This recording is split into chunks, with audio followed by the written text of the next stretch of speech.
mean, I always say, I mean, everything is an internal game, right? I mean, and until you clear up that, I think you can move forward with businesses, with life, with, you know, family, with being a husband, being a So how do you define work? How do I define work? You said it's a lot of work to reach your potential. Internal work. How Just, do I yeah, define work. it? How do you define it? Basically, like overcoming all those emotional things. I guess it's a matter of emotional Okay, so intelligence. overcoming things is work. Overcoming, okay. Yeah. Anybody else have a definition of their work? Definitions are really important, right? Because what happens is with our definitions, we end up limiting ourselves, or we end up shifting our own perspective for only something that we've been conditioned, right?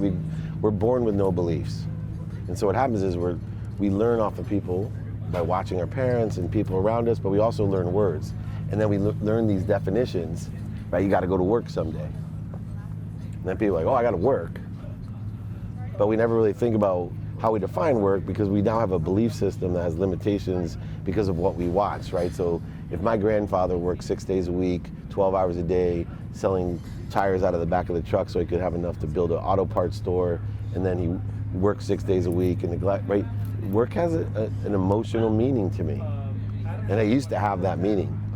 And then I started shifting it and saying, why does it have to be work? What if maybe I didn't understand my grandfather? Maybe that's what he loved to do. Maybe not, but right, so what is work? Work is something I don't want to do that they pay me for. That might not be a definition for work for me. Something I don't want to do that they pay me for. What if I could get paid for what I want to do? And then I focused my belief system that it was all possible for everything and probable in my perspective, that I'm going to only be paid for what I love to do. If I don't want to do it, I'll pay somebody to do it for me. Why not?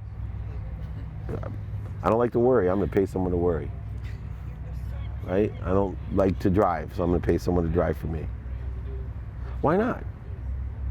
Whether you think you can or you can't, either way you're right. So I think it's really important. It's not work. Some of the things that you're describing, it's super fun, right? Redefine work, yeah. Right? Like some of you probably heard, right? I changed my whole life with one simple thing about trash, right? I infused a new purpose into taking out the trash. I said, because trash was work for me. It was something I didn't want to do that I would have paid somebody else to do. And I hated it, and I spilled it on me, I cut myself, I would kick it, and it would open up and cause more work. And finally I decided to surrender. And I said, no, I'm going to enjoy the pursuit of my potential. What is it I'm missing in my life? I'm missing time to be happy. So you know what? Every time I see trash, I'm going to take it out and use it as my escape time to think about how I can be happy. Pretty soon the energy of taking the trash changed. It wasn't work. It wasn't a chore. It was something I loved to do. I went to a friend's house. I'd grab the trash. Right? The other people's wives were like, oh, I love your husband. He's amazing. Meanwhile, all I was trying to do is escape all the idiots so I could think about what I wanted for me. But I was getting credit, right, which made me feel even better. And the weirdest thing, though, is when you shift your energy about work, all of a sudden my 3 teenage daughters that, you know, trash was kryptonite to, you know, took out the trash. I never had to ask because my energy changed. All of a sudden they saw like, Dad enjoys that. It's not something bad, right? Just like they saw me jumping off the roof and doing a flip into the pool, they'd be like, I want to do that. But jumping on the roof and taking a flip out the pool be considered work in some ways, right? It could be really hard. But for some reason, it looks like fun. So guess what? I want to do it, right? You know how many people would pay money to work for me because it looks like it's that much fun? Or pay money to do what I do? People do it all the time. They pay money to be able to do what I do, right? I get to mirror the experience. Hey, come sit in this suite and meet your favorite hero and come to dinner and come to this party. And meanwhile, the guys that are working for me, they're like, I'm getting paid to be here. And I'm doing the same thing except for I have more access than you and you're paying 10 grand to be here with us. So be really careful about defining work for it. Yeah, and by, you know, laughing. Energetic definitions too, though. Right, I think work is I think it is defined as suffering. Like, right. Yeah. So anybody here want to suffer? Yeah. Do you think you got to suffer to be happy? We don't have to. We don't, but a lot of people do, man. I used to think I would create suffering so I could be my own hero. right? Oh, I come from so, things are so hard, right? So I could overcome it. Oh, this is so hard, you know. Like law school is so hard, so I could be the superhero when I got an A, you know. Oh, there's so much reading. Well, meanwhile, I would die to have all that time back with those books to be able to absorb and access that information. But I took the perspective it was work. It was something I had to do so I could get paid. Instead of, what a golden opportunity. I got all that time from the time I was 22 to 24 to sit down and expand my mind. That's all it was. That's not work.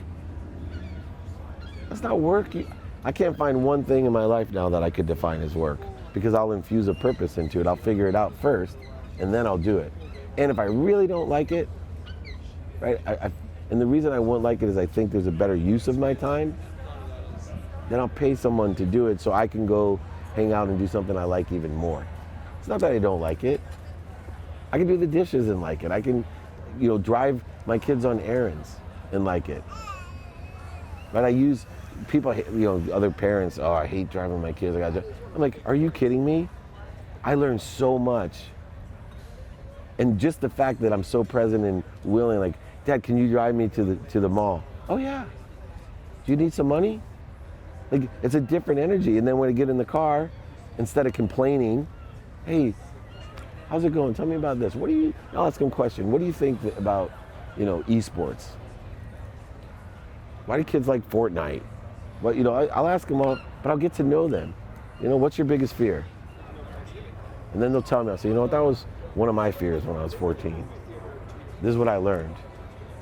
I mean, so now, right, driving errands for my kids has a different meaning. But how many parents sit there and go, oh, you know, come home, oh, I had to drive him to the mall, them to soccer practice, and then they're like, I gotta wait at soccer practice. I'm like, you're an idiot.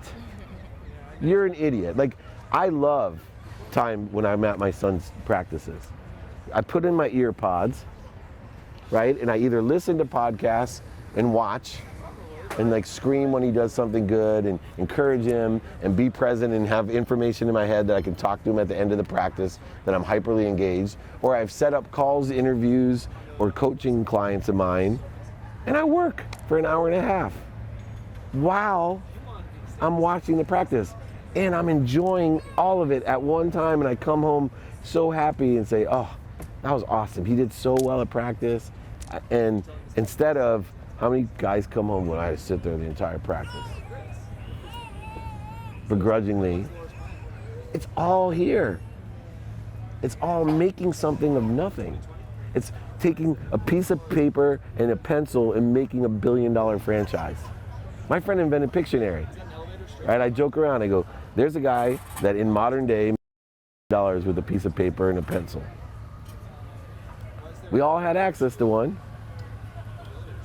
right? We're infusing purpose, passion, and profitability. That's what I'm doing when I'm working while I'm watching my son play football, when I'm learning about my children, when I take them on errands, when I take out the trash to think about what I'm happy about. There is no suffering at all.